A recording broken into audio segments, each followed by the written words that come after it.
सतयुग, त्रेता, द्वापर, इन तीनों युगों में जो गुण नहीं है वही गुण कलयुग में है। कौन सा गुण कलयुग में है?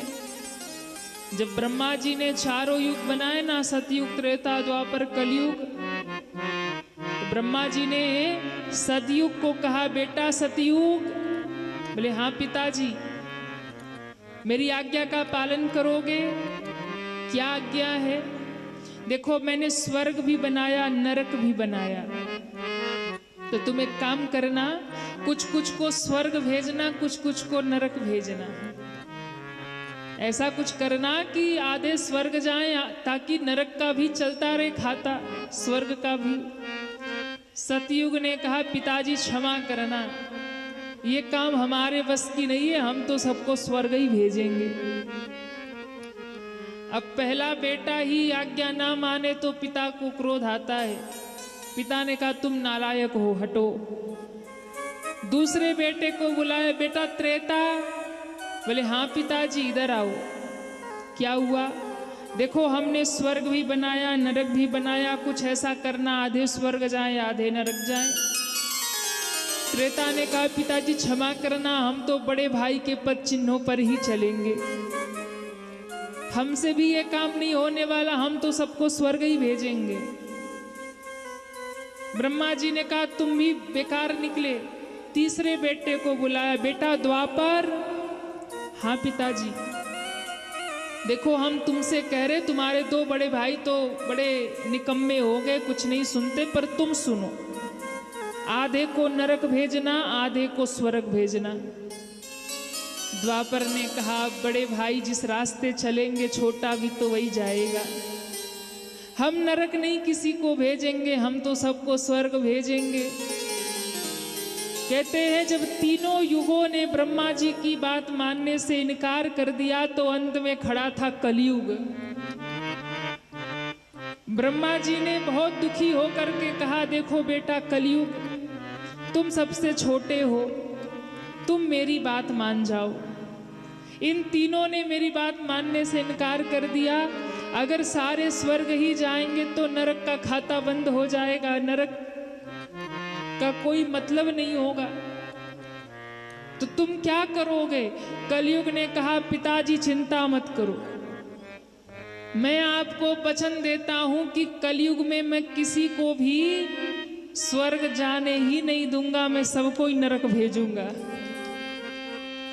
ऐसा करूंगा कि सारे नरक ही में जाएंगे, स्वर्ग के कपाट बंद ही हो जाएंगे। ब्रह्मा जी ने कहा कि वाह बेटा वाह, एक तू ही मेरा आज्ञाकारी है। सबने इनकार कर दिया, सब बोले स्वर्ग, पर तू कह रहा सबको नरक। पर बेटा एक आग को स्वर्ग भी भेज दिया करना, कभी कभी खाता चलता रहे। तब ब्रह्मा जी इतने प्रसन्न हुए कि ब्रह्मा जी ने कलयुग को वरदान दे दिया। ब्रह्मा जी ने कहा, जा बेटा कलयुग मैं तुझे वर देता हूं, क्या तू मेरी बात मानेगा, तू सबको नरक भेजेगा, ऐसा कृत्य करवाएगा कि सब नरकगामी होंगे। लेकिन मैं तुझे वचन देता हूं कि कलयुग में एक बार भी कोई राम नाम लेगा, कृष्ण नाम लेगा, तो वो भवसागर से पार हो जाएगा। और कलयुग की यही महिमा है, कलयुग केवल नाम अधारा, कलयुग केवल नाम अधारा, सुमिरी सुमिरी नर उतरहि आरा, सुमिरि सुमिरि नर उतरहि आरा।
कोई भी कृत्य करने की जरूरत नहीं कलयुग में।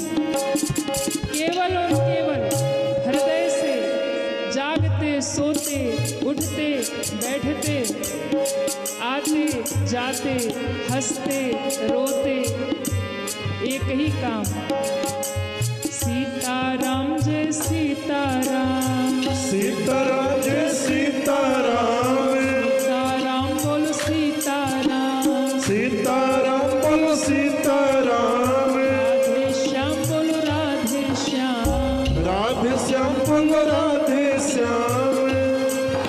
केवल इतना कर लीजिए भव से बेड़ा पार है। लेकिन हम लोग करते नहीं है। सब कर लेंगे पर नाम भगवान का लेते नहीं है। मैयाओं, कहीं भी जाओ तो बैठ के निंदा चुगली मत करो। मैयाएं जाएंगी पड़ोसन के घर में, अरे फलाने की बहू ऐसी, शुरू हो जाएंगी निंदा चुगली 2 घंटा। फिर बोलेगी बहन आज समय नहीं है, कल और समय लेके आऊंगी। 2 घंटा चुगली करके कहेगी आज टाइम नहीं है, कल फिर आऊंगी। और ये भाई लोग भी हैं, ये लोग भी जहाँ भी गए चौराहे पे कोई मिल गया वही राजनीति की चर्चा। बोले इस बार मोदी जी ये कर रहे तो योगी जी ये कर रहे, तो इन्होंने ये कर दिया तो उन्होंने, अरे दुनियादारी छोड़ो। कहीं जा रहे हैं, माताएं भोजन बना रही है, हाथ से दुनिया के काम करते रहिए और मुख से सीताराम बोलो सीताराम, सीताराम बोलो सीताराम, राधे श्याम बोलो राधे श्याम, राधे श्याम बोलो राधे श्याम। दुनियादारी की चर्चा करके नरक जाओगे, पर भगवान का नाम गा लोगे तो भव सागर से पार हो जाओगे। इसलिए उठाइए पूरे पूरे हाथ और तालियां बजाते हुए एक साथ।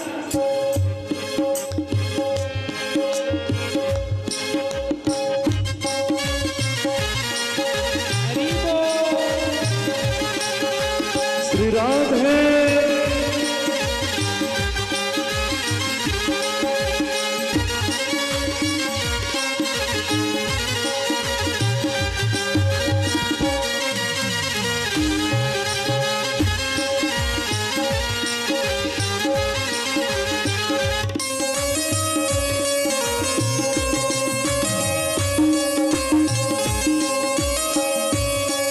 जय जय।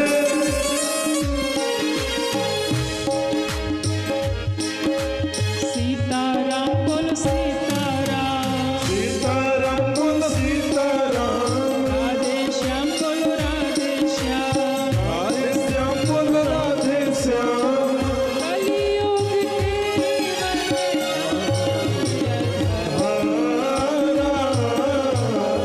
सुमेरी सुमेरी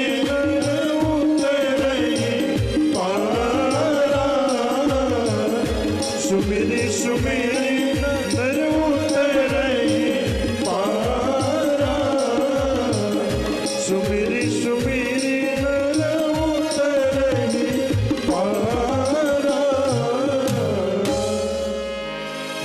सुमेरी सुमेरी नर उतरहि पारा। भगवान के नाम में वो शक्ति है जो भव सागर से पार कर देगी। तो कलयुग ने कहा कि सरकार मेरे पास एक ही महिमा है कि कलयुग में कोई जप न कर पाए, तप न कर पाए, अनुष्ठान न कर पाए, यज्ञ न कर पाए, व्रत न कर पाए, बड़े से बड़ा कोई अनुष्ठान न कर पाए।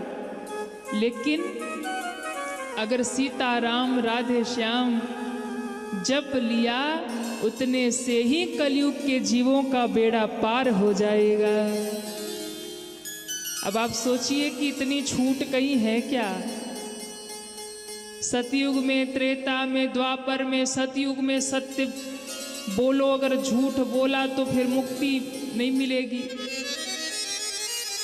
त्रेता में बड़े बड़े यज्ञ अनुष्ठान करो, द्वापर में बड़े बड़े व्रत करो, लेकिन कलयुग में कुछ भी ना कर पा, शरीर भी आपका साथ न दे रहा हो, पड़े केवल नाम गालो, रोते रोते गालो, हंसते हंसते गालो, गिरते गिरते गालो, खाते पीते गालो, उठते बैठते गालो। केवल नाम गाने से ही भगवत प्राप्ति हो जाएगी, मुक्त हो जाओगे। ताली धीरे बज रही है। हाँ, नींद तो नहीं आ रही आप लोगों को? कितने लोगों को नींद आ रही? हाथ उठाइए। देखो कई हाथ भी उठा रहे। जब वही तो हम कहे कि ताली क्यों नहीं बज रही। अच्छा, नींद कथा में उन्हीं को आएगी जो ताली नहीं बजाएंगे, भगवान का नाम नहीं गाएंगे, नींद उनको ही आएगी।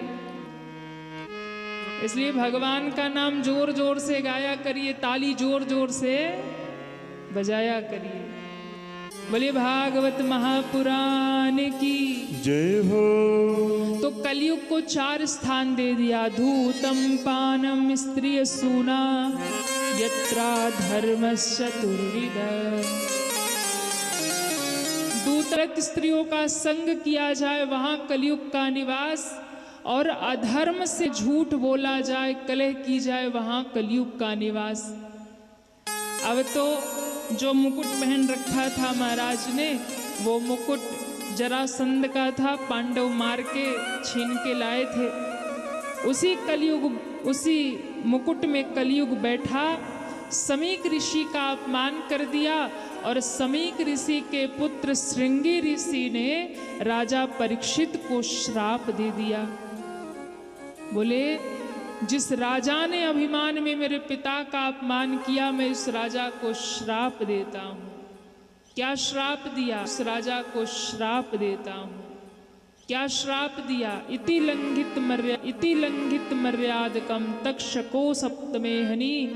जिसने मेरे पिता का अपमान किया, उस राजा की 7 दिन में तक्षक नाग के डसने से मौत हो जाएगी। श्राप लग गया, राजा को पता नहीं। कहते हैं जब समीक ऋषि की समाधि भंग हुई, देखा गले में मरा हुआ सर्प पड़ा है, सामने शिष्य खड़े हैं, पुत्र खड़ा होके रो रहा था।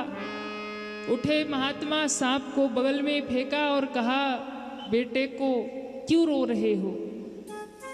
रो करके सारी घटना बताई कि राजा ने अपमान किया, मैंने श्राप दे दिया। समीक ऋषि तो महात्मा थे, तपस्वी थे, समझ गए। कहा बेटा, राजा ने जो भी किया वो राजा का दोष नहीं था, वो तो कलयुग ने सिर पे बैठ करके राजा से ऐसे अपराध करवा दिया। क्योंकि राजा तो परम धर्मात्मा है, संतों का सम्मान करने वाले हैं, आदर करने वाले हैं, पर तुमने अपराध कर दिया। उस निरपराध राजा को तुमने श्राप दे दिया।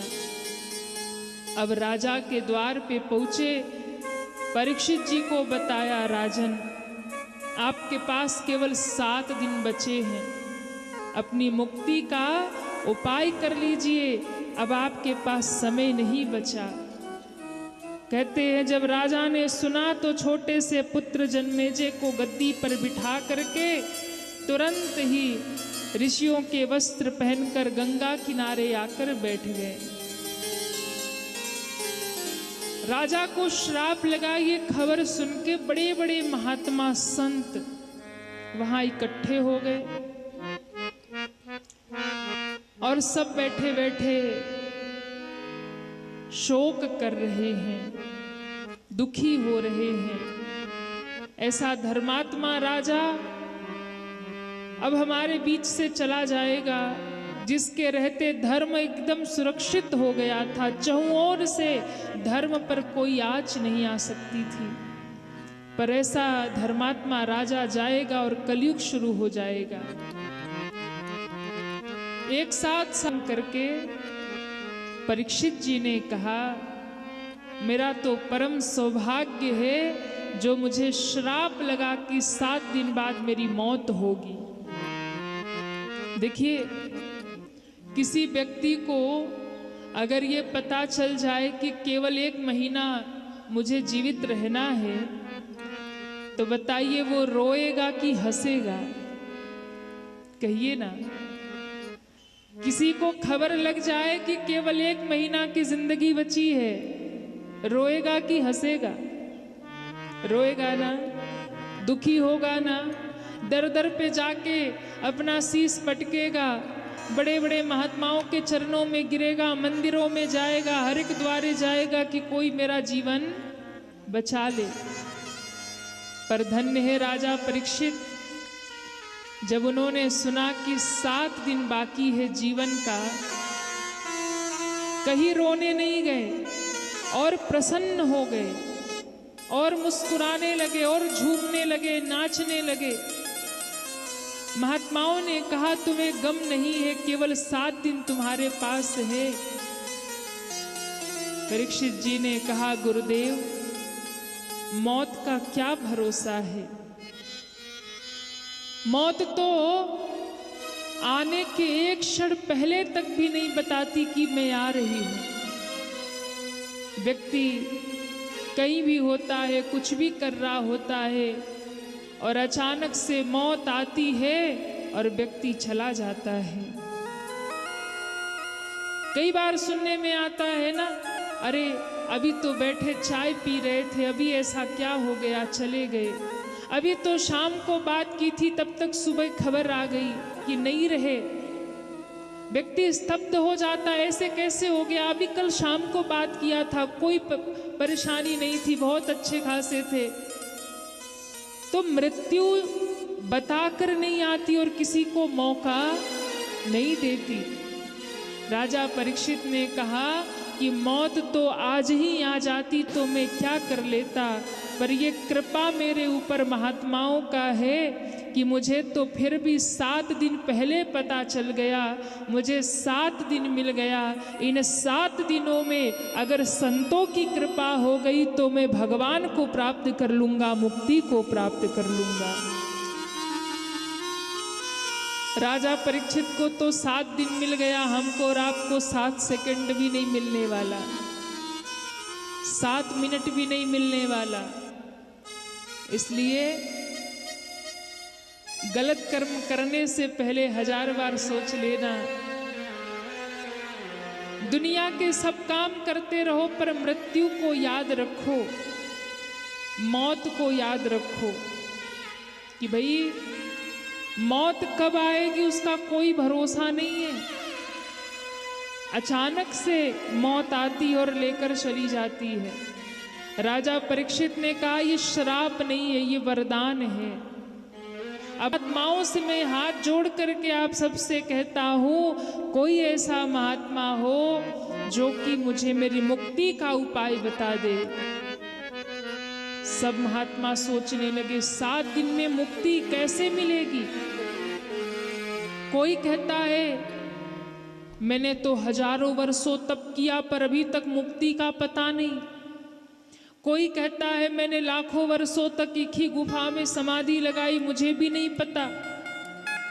अनेकानेक महात्मा विचार कर रहे हैं मुक्ति मिलेगी तो मिलेगी कैसे, वो भी 7 दिन में। 7 दिन में भगवत प्राप्ति करा दे ऐसा कौन है? ऐसा कौन सा उपाय है जो 7 दिन में प्रभु से मिला दे? सारे महात्मा विचार कर रहे। उसी समय कहते हैं जब कहीं समाधान नहीं मिलता ना तो भगवान को याद करना चाहिए। जब कहीं समाधान नहीं मिला तो सबने प्रभु को ध्यान लगाया और कहा प्रभु अब आप ही रास्ता दिखाइए। आपके भक्त के हाथ में 7 दिन बचा है और इस 7 दिन में उसकी मुक्ति कैसे होगी ये आप जानिए। उसी समय भगवत स्वरूप वेद व्यास जी के पुत्र श्री सुखदेव भगवान वहां प्रकट हो गए। तत्राभवत भगवान व्यास पुत्रो, अपनी मस्ती में चलते चले जा रहे हैं और महाराज सुखदेव जी का प्रादुर्भाव हुआ, प्रकट हुए वहां। सुखदेव जी को देख करके जितने भी महात्मा थे सब उठ करके खड़े हो गए। बोलिए सुखदेव भगवान की जय हो, सुखदेव भगवान की जय हो। आकर सिंहासन पर विराजमान हो गए। जैसे ही विराजमान हुए, महात्माओं ने कहा, राजन ये कोई महात्मा नहीं है, ये साक्षात भगवान है, ये साक्षात तुम्हारी मुक्ति आकर यहाँ विराज गई है। पकड़ लो इन चरण, यही तुम्हारा बेड़ा पार कर देंगे।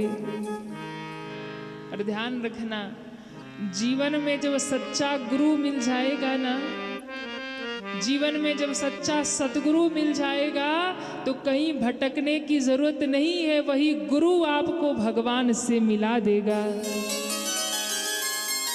कहीं भटकने की जरूरत नहीं है, वो गुरु ही आपको भगवत प्राप्ति करा देगा।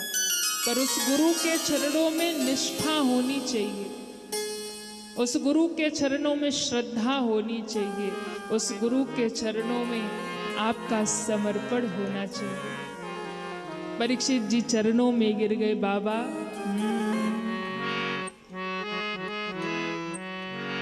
मैं भटकता हूँ, राह दिखाना मुझे, दिखाना मुझे गुरुवर चरणों में दे दो ठिकाना मुझे, गुरुवर चरणों में दे ठिकाना मुझे। मैं भटकता हूँ, राह दिखाना मुझे,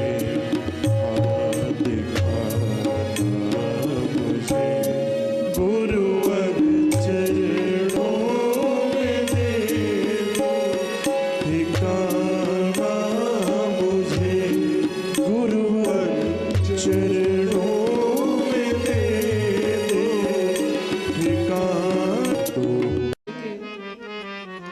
परीक्षित जी ने कहा, महाराज बताइए, जल्दी से जल्दी मरने वाले जीव को क्या उपाय करना चाहिए। अब देखिए, परीक्षित जी ने ये नहीं कहा कि मैं 7 दिन में मरने वाला हूं तो मैं क्या उपाय करूं।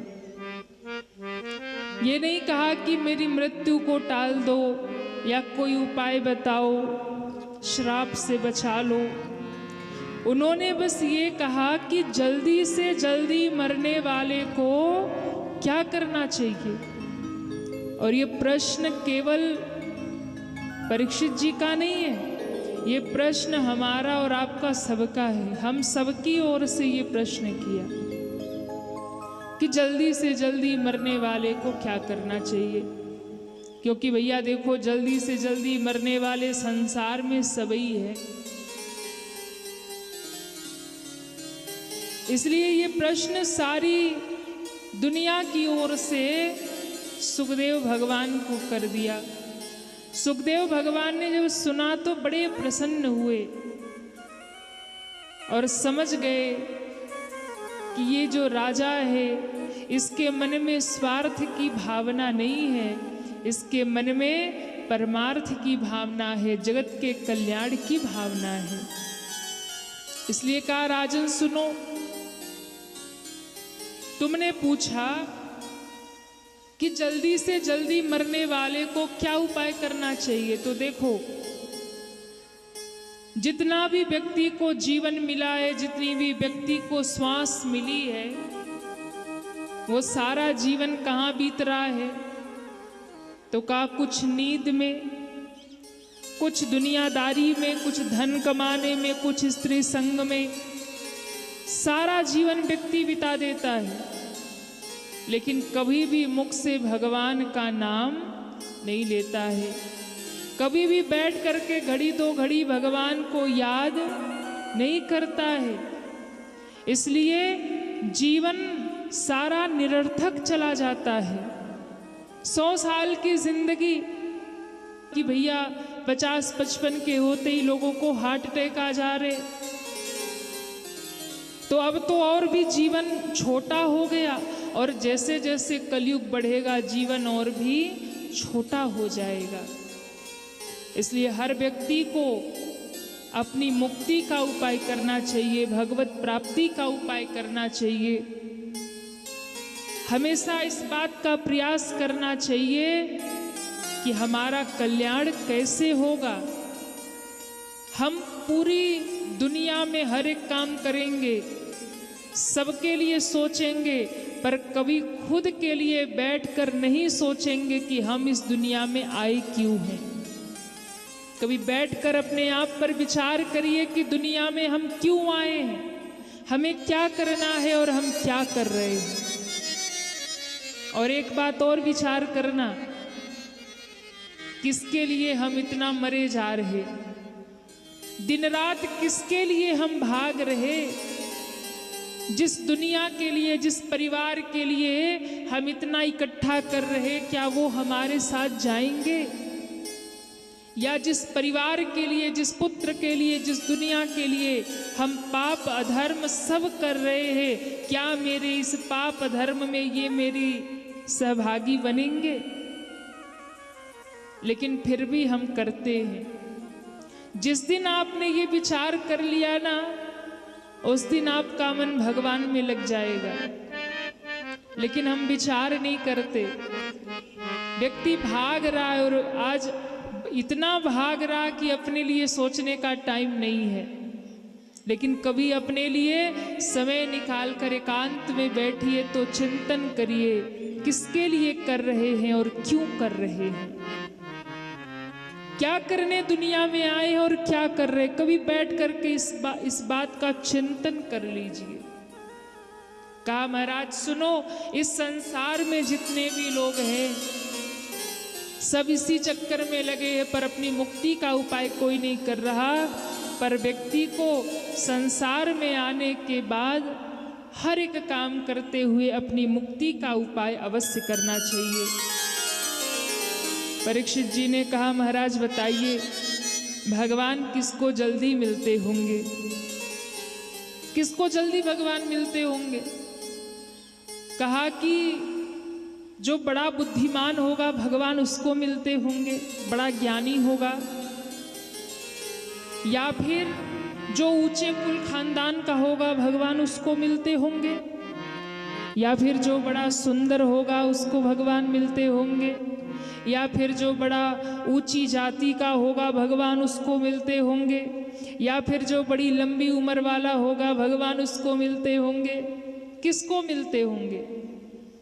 सुखदेव जी मुस्कुराए और सुखदेव जी ने कहा सुनो, आपने कहा जो बड़ा विद्वान होगा, ज्ञानवान होगा, बुद्धिमान होगा उसको भगवान मिलेंगे।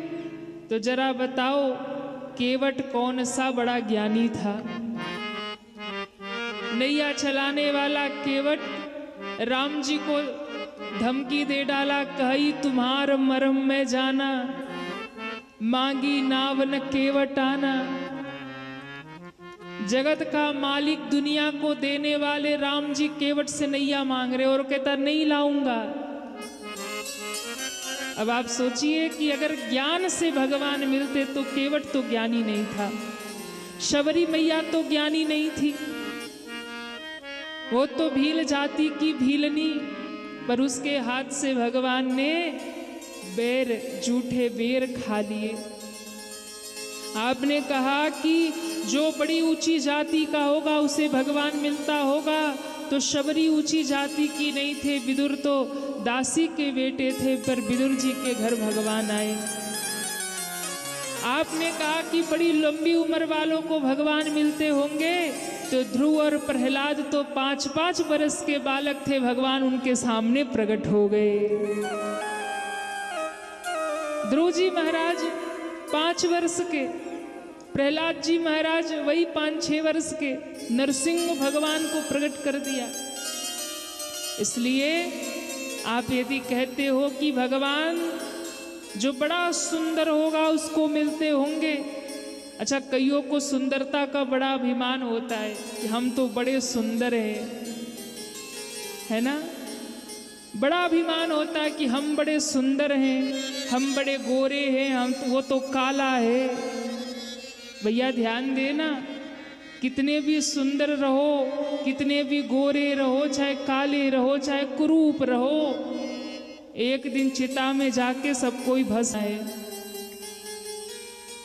एक दिन चिता की राख सबको बन जानी है। अभिमान किस बात का करते हो कि नहीं चलो जो सुंदर है उसकी वो भस्म नहीं होगा, वो चिता में नहीं जाएगा, जो कुरूप होगा वो चिता, ऐसा कुछ नहीं होने वाला। हाँ, अब देखो, अगर सुंदरता देखकर भगवान मिलते होते तो कुब्जा सुंदर नहीं थी, 3 जगह से टेढ़ी थी, भगवान उसको मिल गए। हाँ, भगवान ना तो रूप देखते हैं, ना सौंदर्य देखते हैं, भगवान ना उम्र देखते हैं, भगवान ना जाति देखते हैं, भगवान ना तो ज्ञान। भगवान अगर कुछ देखते हैं तो भक्त के हृदय का भाव देखा करते हैं। जिसके हृदय की भावना प्रबल हो जाए ना, वो गोरा है कि काला है, ऊंची जाति का है कि नीची जाति का है, वो विद्वान है कि अनपढ़ है, भगवान उससे मिल जाते हैं। हृदय का भाव जिसका जैसा हो।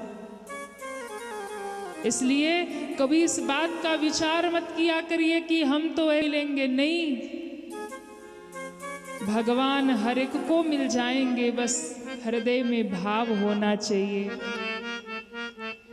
बस भगवान को पाने की चाह होनी चाहिए।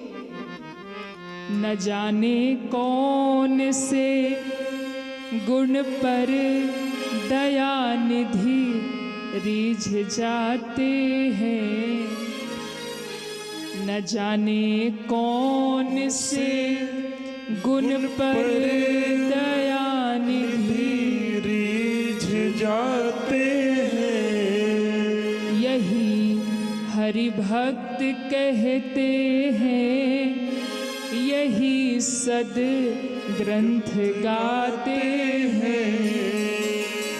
यही हरि भक्त कहते हैं, यही सदग्रंथ गाते हैं। क्या न जाने कौन से गुण पर दया निधि रीझ जाते हैं। नहीं स्वीकार करते हैं, नहीं स्वीकार करते हैं, बना मेवा दुर्योधन का।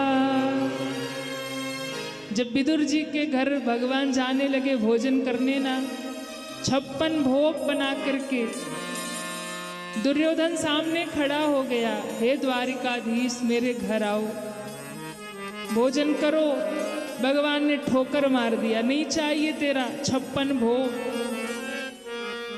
विदुर जी के घर चले गए मेरे भगवान। नहीं स्वीकार करते हैं, बना मेवा दुर्योधन का। विदुर के घर पहुँच कर भोग छिलकों का लगाते हैं। विदुर के घर पहुँच कर भोग छिलकों का लगाते हैं। न जाने कौन से गुण पर दया निधि रीझ जाते हैं। इसलिए विदुर जी के घर जाकर मेरे भगवान ने छिलकों का भोग लगा लिया, साग रोटी खा ली। विदुरानी को होश नहीं, भगवान द्वार पे आए, काकी बड़ी भूख लगी है, काकी कुछ खिला तो दो ना। क्या खिलाऊं? दौड़ी दौड़ी गई, कुछ और तो मिला नहीं। केले के फल ले आई। अरे कन्हैया, इन केलों का भोग लगा लो, कदली खा लो, तुम्हारे काका आते होंगे। गए हैं बाजार गए ना माखन मिश्री लाने। भगवान ने कहा काकी अपने हाथों से खिला दो। बैठ गई, भाव में इतनी भर गई, प्रेम में इतनी भर गई, शरीर नहीं रहा, ना तो स्थिति का भान रहा। देखो, दो समय, या तो अत्यधिक आनंद में व्यक्ति सब भूल जाता है, या अत्यधिक दुख में व्यक्ति सब भूल जाता है। दुख में उसे भान नहीं होता वो क्या बोल रहा, क्या कर रहा, और या तो अति आनंद में उसे भान नहीं रहता कि वो क्या बोल रहा और क्या कर रहा। ऐसी प्रेम में भरी, ऐसी भाव में भरी, प्रभु मैं आपको अपने हाथों से खिला दूं। महाराज केला उठाया, छिलका उतारा, भगवान को देना चाहिए था केला, फेंकना चाहिए था छिलका, पर विदुरानी इतनी प्रेम में भरी कि छिलका भगवान को पकड़ाया, केला दूर फेंक दिया।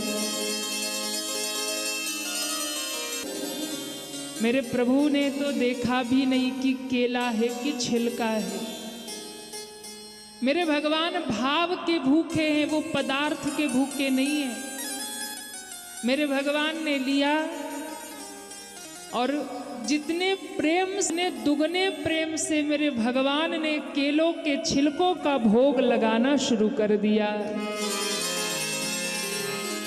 केले का छिलका खा के ठाकुर जी कहते, वाह काकी बड़े मीठे, वाह काकी बड़े प्यारे लग रहे, इतना रस है, ऐसा लग रहा जैसे माँ यशोदा के हाथों से माखन मिश्री खा रहे हैं। विदुरानी रोने लगी, अरे कन्हैया एक और खाओ ना। दूसरा भी केला छील करके केला फेंक दिया और छिलका पकड़ा दिया। विदुरानी खिलाती जा रही, भगवान खाते जा रहे, खाते जा रहे। अत्यधिक प्रेम में ना सारी मर्यादा समाप्त हो जाती है, सिद्धांत बदल जाते हैं। अब कोई ये कह देना कि शबरी ने तो जूठे बेर भगवान को खिला दिए, ये कौन सा सिद्धांत है? भगवान को तो परम पवित्र वस्तु का भोग लगना चाहिए ना। पर जहाँ प्रेम की अधिकता होती है वहाँ नियम सिद्धांत सब समाप्त हो जाते हैं। जूठे बेर भी भगवान खा लेते, केले का छिलका भी भगवान खा लेते। कहते जैसे ही भगवान ने 10-20 छिलका खा लिया, 10-20 छिलका, भगवान जितना प्रशंसा करे ना विदुरानी उतना पकड़ाते जाए। भगवान कहते वाह काकी ये तो और मीठा, वाह काकी ये तो और मीठा। 10-20 छिलका भगवान खा गए। इतने में विदुर जी द्वार पे आ गए। विदुर जी ने देखा कि ये छिलका खिलाए जा रही है, सो जोर की फटकार लगाई, अरे भाग्यवान क्या करती हो? पहली बार भगवान द्वार पे उनको छिलका खिला रही हो, केले पड़े छिलका हाथ में भगवान खाए जा रहे। दौड़कर हाथ से छिलका ले लिया। अरे प्रभु ये क्या हो गया? विदुरानी को अब होश आया, अब ध्यान आया, अरे मैं छिलका खिला रही थी, मुझे तो लगा मैं केला खिला रही हूँ। भगवान ने कहा कि अरे काकी मुझे भी अभी होश आया कि मैं छिलका खा रहा हूँ, मुझे तो लगा मैं केला खा रहा था। भगवान ने कहा मुझे भी नहीं पता। विदुर जी ने जल्दी जल्दी अपने झोले से, अपने थैले से निकाला माखन मिश्री लड्डू पेड़े। कहा प्रभु आपका मुख कड़वा हो गया होगा ना, थोड़े माखन मिश्री खा लो, थोड़े लड्डू पेड़े खा लो, और ये तो पगली है, इसे क्षमा कर दो, इसे माफ कर दो। मेरे प्रभु ने वो भी खा लिया, पर मुस्कुरा करके कहा काका एक बात कहूँ, बुरा तो नहीं मानेंगे? बोले प्रभु आपकी बात का बुरा क्यों मानेंगे, कहिए ना।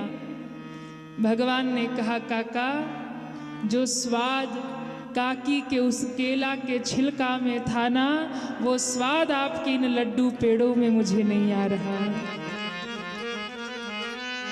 वो स्वाद मुझे इस माखन मिश्री में नहीं आ रहा, क्योंकि वो प्रेम से खिला रही थी, वो भाव में भर के खिला रही थी। और मेरा एक ही सिद्धांत है, भाव का भूखा हूँ मैं, भाव ही तो सार है। और भाव से तू भजल प्राणी, भव से बेड़ा पार है।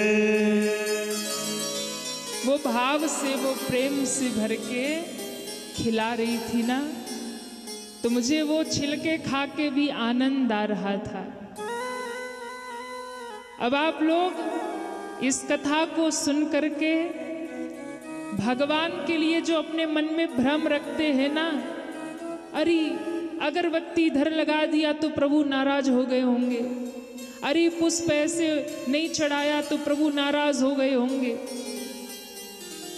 छोटी छोटी बातों में आप भगवान को लेकर जो डरते हैं, आज से अपने मन से इस बात को निकाल दीजिएगा कि प्रभु नाराज हो गए, विधि पूरी नहीं हुई तो प्रभु नाराज हो गए। भगवान कभी भक्त से नाराज नहीं होते। विधि थोड़ी इधर से उधर हो जाए पर भाव कम नहीं होना चाहिए, भाव से भरकर भगवान का पूजन किया करिए। भगवान का पूजा जब करिए ना तो विधि का ध्यान मत दीजिए, भाव का ध्यान दीजिए। कितना प्रेम आपके हृदय में भरा है भगवान के लिए, कितना हृदय में भाव भरा है, वो ध्यान दीजिए। विधि थोड़ी इधर उधर हो जाए तो चलेगा, भगवान नाराज नहीं होते। कई लोग बड़े डरे डरे से रहते हैं, बोले अरे ऐसा नहीं होगा तो अनर्थ हो जाएगा, ये हो जाएगा, भगवान तो श्राप दे देंगे। भगवान कोई डरने की चीज नहीं है, डरा करिए तो अपने कर्मों से और पापों से। भगवान से डरने की जरूरत नहीं है, भगवान से तो प्रेम करने की जरूरत है। भगवान कोई डरने वाली वस्तु है, भगवान प्रेम करने वाली वस्तु है। उनसे प्रेम करिए, उनसे भाव से मिलिए। डरना है तो पाप से और अपने गलत कर्म से डरिए, भगवान से नहीं डरने की जरूरत है। विदुर जी पर भगवान ने कृपा की और भगवान ने कह दिया कि भैया सुनो, मुझे जो भी भाव से पुकारेगा, जो भी भाव से खिलाएगा, तो मैं केले का छिलका भी खाकर संतुष्ट हो जाऊंगा।